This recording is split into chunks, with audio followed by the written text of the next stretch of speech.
Geography এট এ glance চ্যানেলে সকলকে স্বাগত জানাই। আজ আমি আলোচনা করব মৃত্তিকার শেষ পর্ব নিয়ে, অর্থাৎ মৃত্তিকার উর্বরতা, পুষ্টি সাধন ও মৃত্তিকার যে ইউএসডি শ্রেণী বিভাগ সেটা সম্পর্কে আলোচনা করব। তো তোমরা এই পর্বটা দেখার আগে অবশ্যই আগের পর্বগুলো দেখবে, না হলে এই অংশটা বুঝতে একটু অসুবিধা হবে। তো চলো শুরু করা যাক। দেখো, মৃত্তিকার উর্বরতা ও পুষ্টি সাধন বলতে কি বোঝানো হয়? মাটির উর্বরতা বলতে মাটির এক বিশেষ গুণকে বোঝায় যা উদ্ভিদের জন্য প্রয়োজনীয় পুষ্টি পদার্থগুলি সুষম পরিমাণে সরবরাহ করতে সক্ষম। উদ্ভিদের প্রয়োজনীয় পুষ্টি পদার্থগুলির প্রাচুর্যতার ওপর মাটির উর্বরতা নির্ভর করে। মাটির উর্বরতা দুই ধরনের, যথা সহজাত ও অর্জিত উর্বরতা। জমিকে ভালোভাবে কর্ষণ করা, শস্যাবর্তন, শিম্বিগোত্রীয় শস্যের চাষ, জৈব সারের প্রয়োগ প্রভৃতি পদ্ধতি মাটির উর্বরতা বৃদ্ধির সহায়ক। তবে এখানে একটা কথা উল্লেখযোগ্য যে মাটির উর্বরতা ও মাটির উৎপাদিকা শক্তির মধ্যে পার্থক্য আছে। মাটির যথেষ্ট উর্বরা শক্তি থাকা সত্ত্বেও কোনো মাটির উৎপাদিকা শক্তি কম হতে পারে। এবার আমরা উৎপাদিকা শক্তিটা দেখে নিই। এই যে বললাম, উর্বরতা ও উৎপাদিকা শক্তির মধ্যে পার্থক্য আছে। উর্বরা শক্তি থাকা সত্ত্বেও অনেক সময় কী হয়, উৎপাদিকা শক্তি কম হতে পারে। তো মাটির উৎপাদিকা শক্তিটা কি? মাটির স্বাভাবিক অবস্থায় শস্য উৎপাদনের ক্ষমতাকে সেই মাটির উৎপাদিকা শক্তি বা উৎপাদন ক্ষমতা বলে। মাটির উর্বরতা, জলসেচ, জলবায়ু, জল নিষ্কাশন প্রভৃতি বিষয়ের উপর মাটির উৎপাদিকা শক্তি নির্ভরশীল, অর্থাৎ সয়েল প্রোডাক্টিভিটি। আগে যেটা বললাম সয়েল ফার্টিলিটি। তো মাটির উৎপাদিকা শক্তি মাটির সহজাত গুণ নয়, যথাযথ ব্যবস্থাপনা পরিচর্যার উপর মাটির এই গুণ অর্জিত হয়। ঋতু পরিবর্তনের সাথে সাথে মাটির উৎপাদিকা শক্তির হ্রাস বৃদ্ধি ঘটে। অর্থাৎ কোনো একটা মাটি খুব উর্বর, কিন্তু তারপর কি বিভিন্ন অব্যবস্থাপনা, যেমন ধরো অধিক পরিমাণে কর্ষণ, একই জমিতে বারবার ফসল, একই ফসলের চাষ, এইসব কারণের জন্য কিন্তু মাটির উৎপাদিকা শক্তি কমে যেতে পারে। তাহলে বুঝতে পারলে যে উর্বরা শক্তি থাকা মানেই সবসময় যে একই উর্বরতা থাকবে তা নয়, তার উৎপাদিকা শক্তি কিন্তু আস্তে আস্তে কমতে পারে। অর্থাৎ স্বাভাবিক অবস্থায় কোনো প্রকার বৈজ্ঞানিক পরিচর্যা ছাড়া যে স্বাভাবিক অবস্থায় কোনো ফসল উৎপাদনের ক্ষমতাই হলো উৎপাদিকা শক্তি। উদ্ভিদের পুষ্টি সাধন। উদ্ভিদের স্বাভাবিক বৃদ্ধি, পুষ্টি, প্রজননের জন্য মাটির যে সমস্ত উপাদান বায়ু ও জল থেকে গ্রহণ করে তাকে উদ্ভিদের পুষ্টি উপাদান বলে, অর্থাৎ প্ল্যান্ট নিউট্রিয়েন্টস। তো উদ্ভিদের দেহ গঠন ও বৃদ্ধির ক্ষেত্রে উদ্ভিদ কয়েকটি অপরিহার্য মৌল পদার্থ মৃত্তিকা থেকে সংগ্রহ করে পুষ্টি সাধন করে। এই পুষ্টি মৌলগুলিকে তিন ভাগে ভাগ করা যায়: প্রধান পুষ্টিমৌল, গৌণ পুষ্টিমৌল ও অপ্রধান পুষ্টিমৌল। প্রধান পুষ্টিমৌল অর্থাৎ প্রাইমারি ম্যাক্রোনিউট্রিয়েন্টস, যে মৌলগুলি খুব বেশি পরিমাণে উদ্ভিদ গ্রহণ করে তাকে প্রধান পুষ্টিমৌল বলে। সেগুলো কি? নাইট্রোজেন, ফসফরাস, পটাশিয়াম, এগুলো হচ্ছে প্রধান পুষ্টিমৌল। একে একসাথে বলা হয়, আবার এনপিকেও বলা হয়। এগুলো ছাড়া গাছ কিন্তু বাঁচতে পারবে না। গৌণ পুষ্টিমৌল অর্থাৎ এগুলো সেকেন্ডারি ম্যাক্রোনিউট্রিয়েন্টস, এগুলোর পরিমাণ লাগে, তবে ওগুলো যেমন অপরিহার্য, আর গৌণ পুষ্টিমৌলের ক্ষেত্রে এগুলো মধ্যম মানের প্রয়োজন হয়, যেমন ক্যালসিয়াম, ম্যাগনেসিয়াম, সালফার, এগুলো। অপ্রধান পুষ্টিমৌল কি? মাইক্রোনিউট্রিয়েন্টস, যে পুষ্টিমৌলগুলি অতি অল্প পরিমাণে গ্রহণ করে তাকে অপ্রধান পুষ্টিমৌল বলে, বা ট্রেস এলিমেন্টসও বলা হয়, অনুখাদ্য মৌল, যেমন ম্যাঙ্গানিজ, মলিবডেনাম, তামা, বোরন, দস্তা, ক্লোরিন, লোহা, সিলিকন, অ্যালুমিনিয়াম, কোবাল্ট, আয়োডিন, এগুলো। তো প্রাপ্তির উৎস অনুসারে এই উদ্ভিদের পুষ্টিমৌলকে আবার ভাগ করা যায়। তাহলে এই তিনটে পুষ্টিমৌল বোঝা গেল: প্রধান, গৌণ আর অপ্রধান পুষ্টিমৌল। প্রধান কোনটা? এনপিকে, এটা মনে রাখবে। আচ্ছা, প্রাপ্তি অনুসারে দুভাগে ভাগ করা যায়: মাটি থেকে প্রাপ্ত পুষ্টিমৌল আর জল ও বায়ু থেকে প্রাপ্ত পুষ্টিমৌল। তো উদ্ভিদের মূল মাটি থেকে কি কি পুষ্টিমৌল পায়? যেগুলো বললাম, প্রধান বা প্রাথমিক পুষ্টিমৌল, গৌণ পুষ্টিমৌল আর অপ্রধান পুষ্টিমৌল। প্রধান কোনগুলো?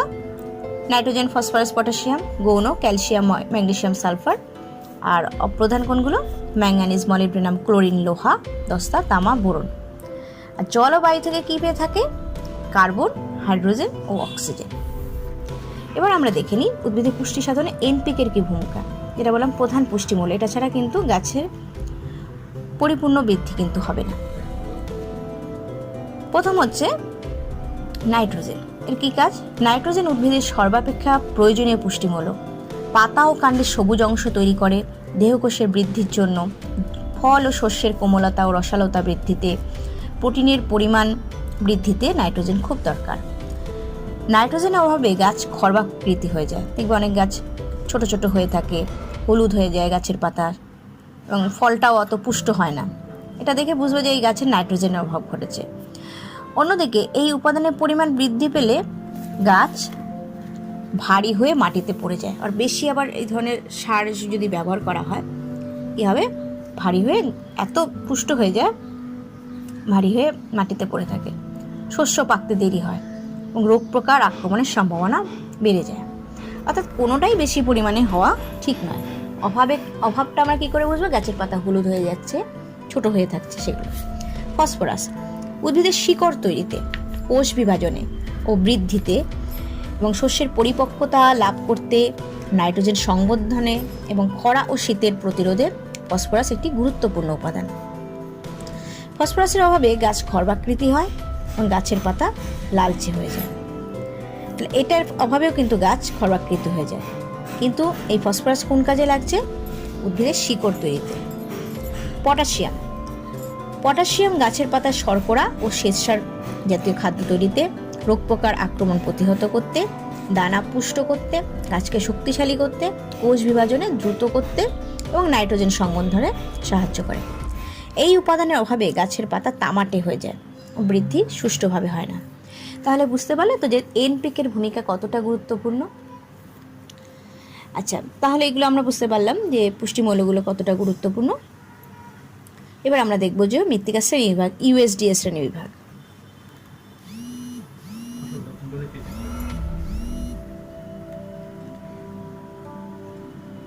এবার চলো দেখে নিই। মাটিকে তার ভৌত রাসায়নিক ধর্মের ভিত্তিতে গড়ে ওঠা একক বৈশিষ্ট্যের উপর নির্ভর করে শ্রেণীবিভাগ করা হয়। তো মৃত্তিকা শ্রেণীবিভাগের উদ্দেশ্য কি? মাটির শ্রেণীবিভাগ কেন করতে হলো? কারণ কি আমাদের বুঝতে সুবিধা হবে। বিভিন্ন অঞ্চলে মাটির বন্টন সম্পর্কে জানা যায়, মাটির গুণাগুণ সম্পর্কে ধারণা করা যায়, এক মাটির সঙ্গে অন্য মাটির কী পার্থক্য সেটা বোঝা যায়। কৃষি, পশুপালন বা মাটির অন্যান্য ব্যবহারিক দিক সম্পর্কে পরিকল্পনা করা ও রূপায়ণ করা সম্ভব হয়। অর্থাৎ তুমি যদি জানো যে এই অঞ্চলে আচ্ছা এখানে পর্জল মাটি আছে, তার মানে এই ধরনের ফসল এখানে হতে পারে, বা এখানে চায়নোজের মৃত্তিকা আছে, তাহলে তোমার এই সম্পর্কে একটা ধারণা পরিষ্কার হয়ে যাবে। সেই মতো করে তুমি প্ল্যানিং করতে পারো যে কী ফসলের চাষ করলে ভালো হবে। তাহলে বোঝা গেল যে মৃত্তিকা শ্রেণীবিভাগটা কিন্তু খুবই গুরুত্বপূর্ণ। 1883 সালে রুশ বিজ্ঞানী ভিভি ডকুচেভ সর্বপ্রথম মাটির উৎপত্তিগত শ্রেণীবিভাগ করেন। তিনি মৃত্তিকাকে 3 ভাগে ভাগ করেছিলেন: আঞ্চলিক মাটি, আন্তঃআঞ্চলিক মাটি ও অনাঞ্চলিক মাটি। জলবায়ু ও স্বাভাবিক উদ্ভিদের ভিত্তি করে বিস্তীর্ণ অঞ্চলে যে মাটি গড়ে ওঠে তাকে আঞ্চলিক মাটি বলে। একটা বিশাল অঞ্চল জুড়ে ওই মাটি দেখতে পাওয়া যায়। এই মাটির পরিলেখ ও হরাইজন কিন্তু স্পষ্ট। পর্জল, চার্নোজেম, সিরোজেম, ল্যাটেরাইট এই প্রকার মাটি। এটা উনি প্রথম ভাগটা করলেন, আঞ্চলিক মাটি, জোনাল সয়েল। আন্তঃআঞ্চলিক মাটিকে ইন্ট্রাজোনাল সয়েল। ভূপ্রকৃতি ও শিলার বৈশিষ্ট্যের প্রভাবে আঞ্চলিক মাটির মধ্যে যে বিশেষ ধরনের মৃত্তিকা গড়ে ওঠে তাকে আঞ্চলিক মাটি বলে। আর একটা বিশাল অঞ্চলের মধ্যে আর ওখানে হয়তো পর্জল মাটি রয়েছে, এবার কিছু কিছু জায়গায় দেখা যাবে যে ভূপ্রকৃতি ও শিলার পার্থক্য রয়েছে, সেই শিলা বা ভূপ্রকৃতির পার্থক্য অনুসারে আবার মাটির ভাগ হয়ে যায়। যেমন আম্লিক, ক্ষারকীয়, পিট প্রভৃতি হলো আন্তঃআঞ্চলিক মাটি। অনাঞ্চলিক মাটি উৎপত্তিস্থল থেকে প্রাকৃতিক শক্তির মাধ্যমে বাহিত হয়ে অন্য স্থানে সঞ্চিত মাটি হলো অনাঞ্চলিক মাটি।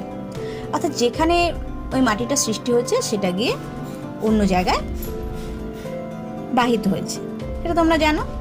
যেমন ধরো পলি মাটি, বেলে মাটি, লোয়েস, এক জায়গায় সৃষ্টি হয় অন্য জায়গায় বাহিত হয়ে গিয়ে অন্য জায়গায় গিয়ে সৃষ্টি হয়, এটা হচ্ছে অনাঞ্চলিক মাটি বা অ্যাজোনাল সয়েল। তো এইরকমভাবে ভাগ করেছিলেন সিএফ মারবাটো, এরকম ওনারও ভাগ রয়েছে। তো আজকে আমরা যেটা ভাগটা পড়ব সেটা হচ্ছে ইউএসডি এর যে শ্রেণীবিভাগ, অর্থাৎ United states department of agriculture অনুসারে যে ভাগটা করেছিলেন সেটা আমরা দেখব। এই শ্রেণীবিভাগের মূল বৈশিষ্ট্য কি? মাটির বৈশিষ্ট্যের উপর ভিত্তি করে করা হয়েছে। মাটির কী বৈশিষ্ট্য সেই অনুযায়ী কিন্তু ভাগটা করা হয়েছে। এই শ্রেণীবিভাগ অনুসারে মাটিকে 6টি পর্যায়ে ভাগ করা হয়। সেগুলো কি?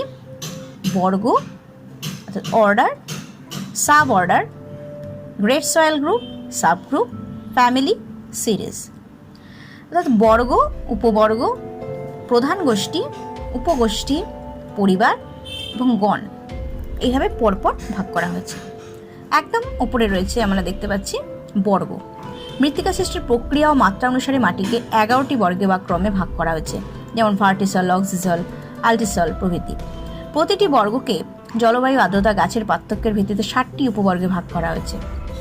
দেখো এখানে দেখতে পাচ্ছ তোমরা ইউডিক অর্থাৎ সবসময় আর্দ্র, জেরিক অর্থাৎ প্রধানত শুষ্ক, এরকম মৃত্তিকায় ভাগ করা হয়েছে। নেক্সট হচ্ছে মৃত্তিকা হরাইজনের সমজাতীয়তা ও মৃত্তিকার আর্দ্রতার উপর ভিত্তি করে উপবর্গকে 225টির প্রধান শ্রেণী বা প্রধান গোষ্ঠীতে ভাগ করা হয়েছে।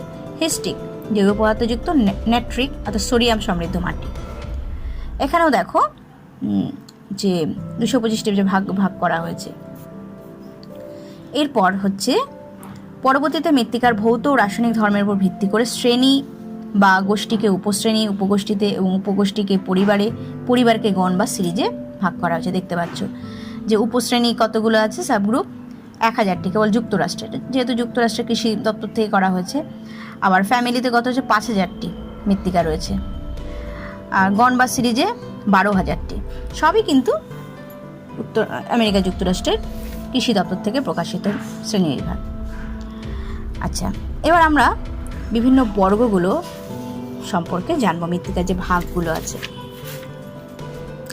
প্রথম হচ্ছে আলফিসল বর্গ। এর সংকেত কি? ALF। এখানে দেখতে পাচ্ছ, অর্থ হচ্ছে পেডালফার, অ্যালুমিনিয়াম ও লোহা সমৃদ্ধ মাটি। মাটির বৈশিষ্ট্য কি?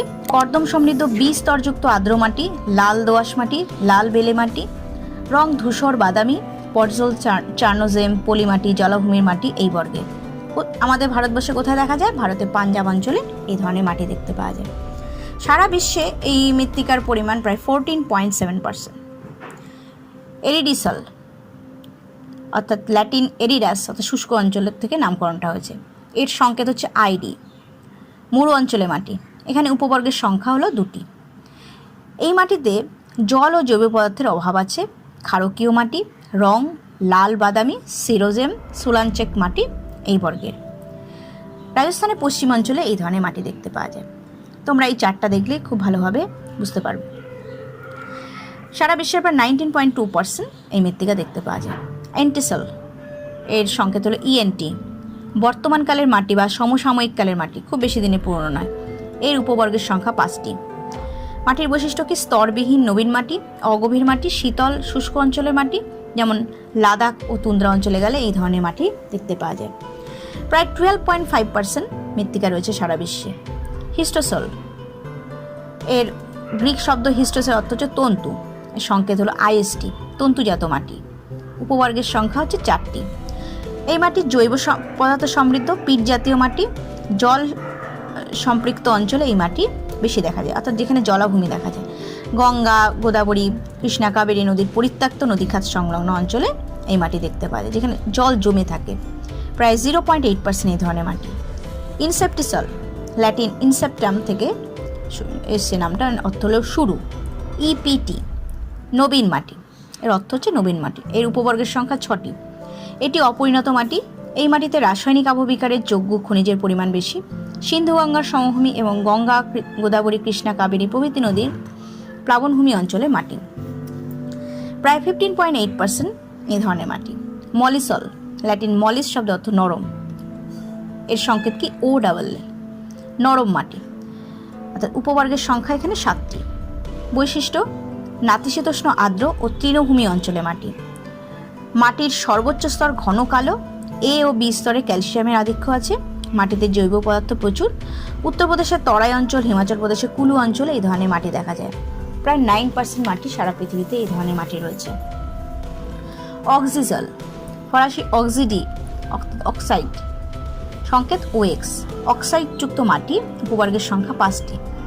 এটি পরিণত আবহবিকারগ্রস্ত মাটি। ক্রান্তীয় ও নিরক্ষীয় অঞ্চলে এই মাটি দেখতে পাওয়া যায়। মাটির উপরের স্তরের গঠন দানাদার। ভারতের দাক্ষিণাত্য অঞ্চলে এই মাটি দেখতে পাওয়া যায়, যেমন পশ্চিমঘাট পর্বতমালা। 9.2% মাটি এ ধরনের। স্পোডোসল, স্পোডোস অর্থাৎ কাঠের ছাই, ওডি এর সংকেত। রং কি? ছাই বা ধূসর। এর উপবর্গের সংখ্যা 4টি। এটা হচ্ছে আসলে পর্জল মাটি। এ স্তরে ধৌত প্রক্রিয়া এলোভিয়েশন বেশি, রং ধূসর বা সাদা। বি স্তরে জৈব পদার্থ বেশি, আমলিক মাটি। ভারতের জম্মুর বৈষ্ণোদেবী, কুমায়ুন, গাড়োয়াল, হিমালয় অঞ্চলে এই ধরনের মাটি দেখা যায়। যেহেতু পর্জল মাটি পার্বত্য অঞ্চলে দেখা যায়, তোমরা জানো। প্রায় 5.4% এই ধরনের মাটি। আল্টিসল, ল্যাটিন আল্টি নাম থেকে এসছে, অর্থ শেষ। ইউএলটি, ধৌত প্রক্রিয়ার অন্তিম পর্যায়ে। এটি আর্দ্র উপক্রান্তীয়, ক্রান্তীয়, মৌসুমী জলবায়ু অঞ্চলে বিশেষভাবে দেখা যায়। রং কি? লাল বা হলুদ। বনভূমি অঞ্চলে এই মাটির আধিক্য রয়েছে। মাটিতে কাদার পরিমাণ বেশি। হিমালয় অঞ্চলে মাটি এর হচ্ছে উদাহরণ। প্রায় 8.5% এই ধরনের মাটি দেখতে পাওয়া যায়। ভার্টিসল, ল্যাটিন ভার্টো উল্টানো, ইআরটি উল্টানো মাটি। উপবর্গের সংখ্যা 4টি। মল্ট মোরানাইট কর্দমে আধিক্য আছে। মাটি ভিজে গেলে ফুলে ওঠে, আয়তনে বেড়ে যায়। শুষ্ক অবস্থায় মাটিতে ফাটলের সৃষ্টি হয়, শক্ত হয়ে যায়। ফাটলের মধ্যে দিয়ে মাটির উপরের স্তরের উপাদান নিচে চলে যায় বলে এই মাটি উল্টানো মাটি বলে। ক্রান্তীয়, উপক্রান্তীয় ও সাভানা অঞ্চলে এই মাটি দেখা যায়। ভারতের কৃষ্ণমৃত্তিকা অঞ্চল প্রায় 2.1% এই ধরনের মাটি দেখতে পাওয়া যায়। অ্যানাডিসল, এর সংকেত জানা যায়নি। আচ্ছা, অগ্নুদ্গম থেকে সৃষ্ট। ভূবর্গের সংখ্যা 7টি। এটি অগ্নুদ্গমজাত মাটি, রং গাঢ়, স্বল্প। সারা বিশ্বে খুবই অল্প পরিমাণে রয়েছে। জেলিসল, জিইএল, জেল শব্দের অর্থ নরম, থকথকে। পার্মাফ্রস্ট অঞ্চলে তুষার মিশ্রিত মাটি। উচ্চ অক্ষাংশের পার্বত্য অঞ্চলে এই মাটি দেখা যায়। এটিও খুবই স্বল্প পরিমাণে দেখতে পাওয়া যায়। তাহলে ইউএসডিএ যে শ্রেণীবিভাগ করেছেন তার কিছু সুবিধা অসুবিধা আছে।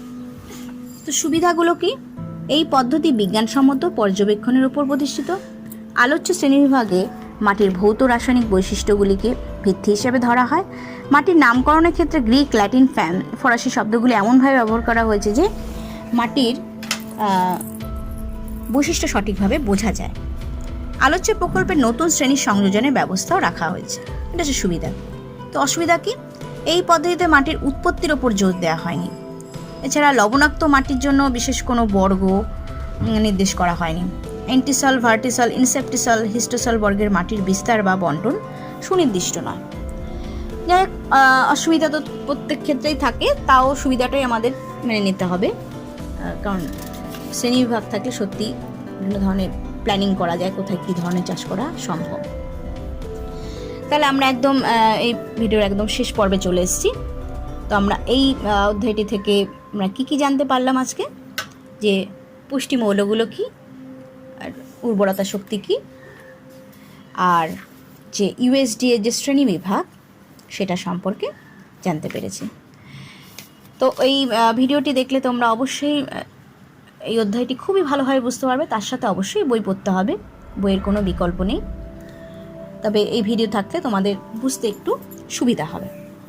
তো সেই জন্য আজ তোমাদের জন্য রয়েছে কিছু প্রশ্ন। আমি প্রথম যে প্রশ্নগুলো বলবো সেগুলো কিন্তু প্রত্যেকটা আলাদা আলাদাভাবে আসতে পারে। আমি এখানে একটা দুটো এখানে বলছি।